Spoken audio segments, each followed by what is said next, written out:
Hey guys, how's it going? This is Matt Nader. Welcome back to your weekly dose of creepypasta. No new updates from me, I'll try to keep it short this time. Thank you for your support. Yes, I'm talking to you listening to this right now. You're great, and I'm proud of you. You guys have been really lovely, and I'm so glad I can keep doing this for you all. And the main reason I haven't taken a break all of this time is thanks to you and the unflappable patrons on Patreon. Thank you so much. Shoutouts as always to the disciples, Tiffany, Subscribe SoundCloud, Teddy Dog, Kissing and Gunshots, Backwards D-Dog, Vera Ohio, Sylvia Kirschbaum, and Jelly. I hope you're all doing really well. I love you guys.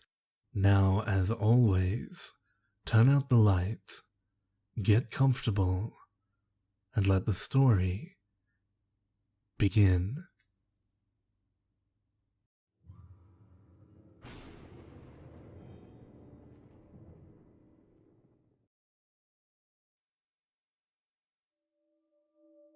Do you ever watch other people in the subway? It's so strange to have to ignore someone who's right up there in your face. A can of sardines springs to mind. Except, passengers aren't joined by a bond of thick oil or brine. Instead, they're stewing in a miasma of sweat, cologne, and annoyance. Everybody absorbed in their own little worlds, warm little cocoons. There, whizzing through the bowels of the city at a brisk clip, you'll find people reading books, newspapers, maybe on a PlayStation Portable, maybe on a smartphone. Except me. I'll always be looking through the thick glass windows at the flickering blackness just beyond. Sometimes late at night, I'll hope I'll get on the same train once more, so I can see it all again. It had been one of those weeks. Actually, it had been one of those months where the targets piled up like so much dirty laundry.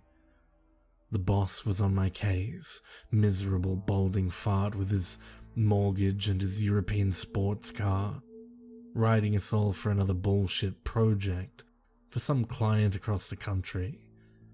The days and nights lost their meaning. In at work early to beat the crowd, heading home without ever seeing the light of the sun. Caffeine was my only friend. The last thing on the agenda for the workday was the mad sprint for the last train home, because the miserable bastard wouldn't even sign off on the late night taxi claims. It showed up on the work-life balance indicators, he'd said. It had been another mindless day of numbers, presentation slides, and text. To be frank, I didn't even know if the version of the meaningless report I was working on was the 5th or the 50th. Nor could I have told you the difference between the two. The office had already emptied out an hour before, my last co-workers giving me a commiserating pat on the back as they headed off. I cursed as I stuffed my laptop and swept some papers into my bag. I was going to miss the train. The stale warmth of the building gave way to the bitter cold as I hit the streets running. The station was deserted. Not unthinkable at this time of the night, but eerie all the same. There's something about a hollow space meant for crowds. I'm not talking about muggers or anything like that. There's an air of the forbidden about these empty spaces. That's how that night started out. Expectant. Waiting for something to happen. Not that I cared at the time. The escalators were out for the night. I was wheezing hard by the time I got to the bottom. That old college fitness, long drowned under an ocean of booze, buried under a mountain of fast food. I thought the last train had already left, resigning myself to a long wait for an expensive taxi ride back. I was about to leave when a train pulled up with the familiar scream of metal on metal. Graffiti adorned the grey skin of the train, tribal tattoos for the modern locomotive. The doors hissed, warm air belched from the cabin. I got in. The train, strangely, was full. Not packed, but it was crowded. I found myself a seat in between an old man in a large brown overcoat and a young lady wearing a dark formal dress, a large flower pinned to her breast. Her face, a mask of mascara and eyeshadow, inexpertly applied. Across from me sat a pair of army guys in fatigues, their scalps shining pink under their tight buzz cuts, and many more besides. It was a puzzling thing to have a cabin so full late at night, and with such a motley crew of inhabitants. With a shudder, the train pulled out from the station. I settled back contentedly into my seat. The network connection in the tunnels was never dependable. I had to find another way to entertain myself on the ride home. The noise from the screech of the rails and the rush of air outside seemed muted. Instead, the cabin was filled with a soft susurrus, the hushed tones of a crowd in a theater, expectant but subdued. The cabin felt colder than it should have been. Was the heating out again? It couldn't be. I was certain that the cabin was warmer than the platform a second ago. Yet now, it felt like I was back outside in the howling cold. I tugged my jacket a little tighter. I looked at the hodgepodge of strange individuals in the cabin. Everybody seemed out of place. Why would there be a gaggle of high school kids, obviously inebriated this late at night? Or the wayfish girl that was wearing what seemed to be a school uniform? I shifted uncomfortably on the sculpted plastic seat. Not a single mobile phone or any other electronic device in sight. A strange sight in this day and age. I looked up at the row of LED lights that indicated the train's progress along my route. 4 more stops. I was still staring at the display when the train whizzed by the next station. It didn't stop. Didn't even slow down. Just kept going right on. The lights and pillars of the station streamed by in a blur. I jerked upright in my seat, my eyes widening. What kind of train had I gotten on? The rest of the crowd was unfazed by this development. If anything, the low buzz of whispers got even louder as the train progressed. We were still hurtling through the dark tunnel, the overhead lights flickering on and off, when the little girl in the school uniform affixed me, stared at me, wide-eyed. She crept over to the group of high schoolers and tugged at the sleeve of one of the young men. He must have been a basketball player, towering over his companions. He nearly had to bend double to bring his ear down to the little girl's face. Her jaw worked up and down as she whispered something to him urgently. I heard nothing over the sound of the train. He blinked and took a step back when he looked back in my direction, as though seeing me for the first time. His handsome face twisted strangely. What was it? Anger? No. He looked like he wanted something. He looked hungry. His compatriots noticed the break in the conversation and directed their gazes to the focus of his attention. Me. The same gamut of emotions cycled through their faces, and then a sharpening, a hardening of their features. They were hungry too. The giant took a step forward. perhaps meaning some harm for some slight on his person that I must have committed. One of the high school girls held him back. The feeling spread through the cabin, like a spark arcing from person to person, the two uniformed men looking up and tightening their jaws, the old man next to me perking up and scooting down another seat so that he could look at me without straining his neck. Outside, a blur of lights told me that another station had shot by. 3 more stops. I shrank back in my seat, the tendons straining at the surface of my hands as I clutched at my bag protectively, as though that stupid gesture, grabbing onto my work, the focus of my life, would ground me and take me from this nightmare. It didn't. I felt the weight of their eyes on me, like insects crawling over my skin. Something was wrong, so clearly wrong. This strange crowd, so different, yet each of them was wearing that naked need on their faces. Don't mind them.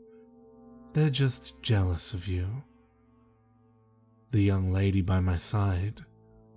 Her voice was soft, mellifluous. Don't stare back, and don't talk to them. I turned to look at my erstwhile companion. What are they jealous of? I just wanted to catch the last train home. It's the last train home for all of us, too, she smiled.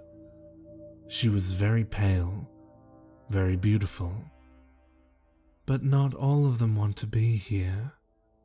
And looking at you, going home tonight, makes them so very unhappy.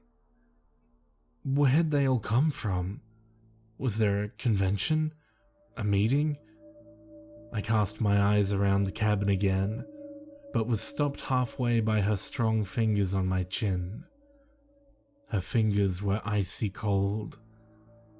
She turned my head around to face her. Everywhere, all around. Most of them didn't want to be here. Except me, maybe. I'd had enough of where I was. I miss my parents. I haven't seen them in such a long time. Took a while for me to gather enough courage to go look for them. She paused, suddenly pensive at what she'd said. You're not meant to be here, you know. You're on the wrong train. This isn't your ride. Outside the window, another station went by. My eyes flicked back to the board with all the little lights. 2 stops to home. The whispering in the cabin had started up again, louder than before, but still muffled by the sounds of the rails and the rushing air outside. They were talking about me. The atmosphere grew oppressive. The attention of the crowd felt like a rock on my chest, a vice. My breathing grew labored. Each inhalation was a struggle. I wheezed. My companion sensed my discomfort. I wish I could help, she said sadly. It'll stop when we get to the end of the line, I suppose. Her eyes lit up at the thought. She turned around and scooted up onto the seat, her knees on the hard plastic, palms on the cold glass. Even with her face pressed up against the glass, there wasn't a trace of fog on the window left by her breath, if she was even breathing at all. Here, why don't you take this? I won't need it where I'm going.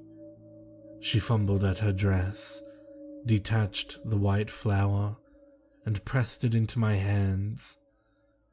The sweet smell of the lily took my attention away from the pain in my chest. "We're here." She was quivering with excitement as the train began to slow. I looked up at the board overhead. All the lights on the map had gone out. Where were we? She cupped my chin in her hands. It was only then, with her arms so close to my face, that I saw the network of fine white lines that crisscrossed her forearms. She caught the flick of my eyes toward her arms. She shrugged, sheepish. "Practice makes perfect," she said. She frowned, suddenly serious again. "This stop is for the rest of us. You can't join us. You have to stay here."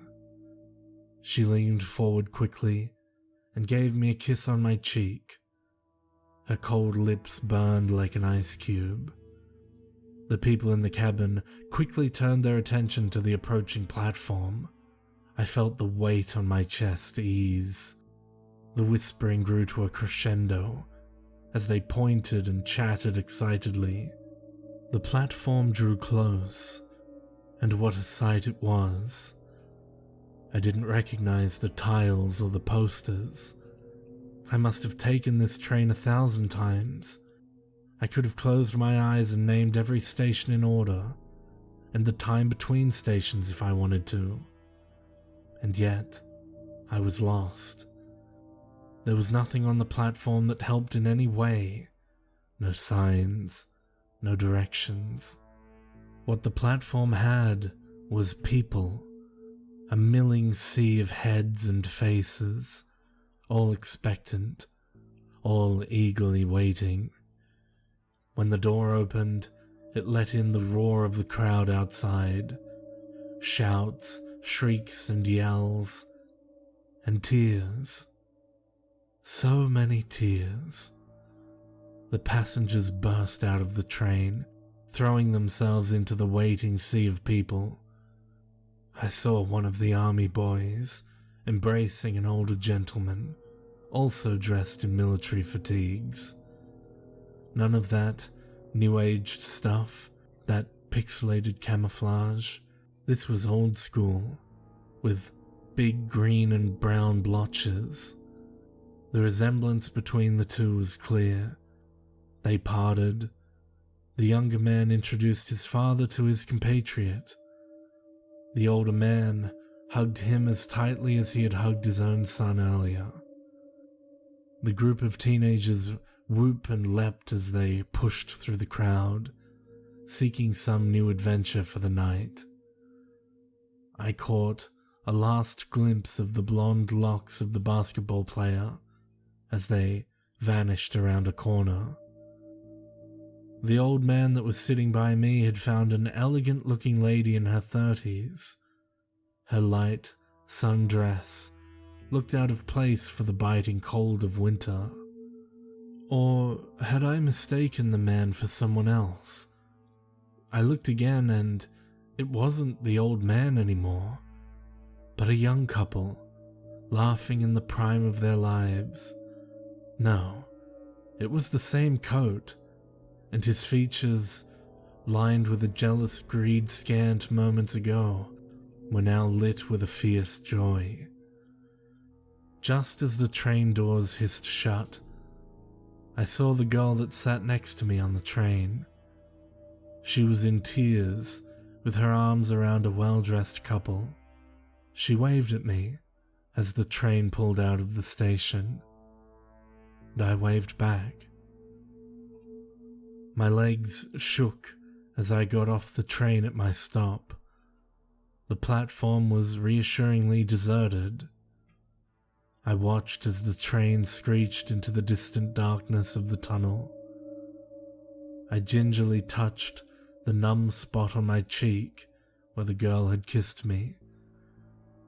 My fingers came away wet. I didn't even remember the tears falling. My nose was suddenly assaulted by a rich, thick greenhouse scent, decaying plant matter. I fished out the lily from my coat pocket, where the strange girl had left it. The pristine white petals were dry to the point of crumbling and speckled black with rot. I let it fall from my fingers and watched it bounce on the station floor. It sat there, like an unmelting snowflake on the pocked grey concrete. I stared at it for a long time before I began the long trek home.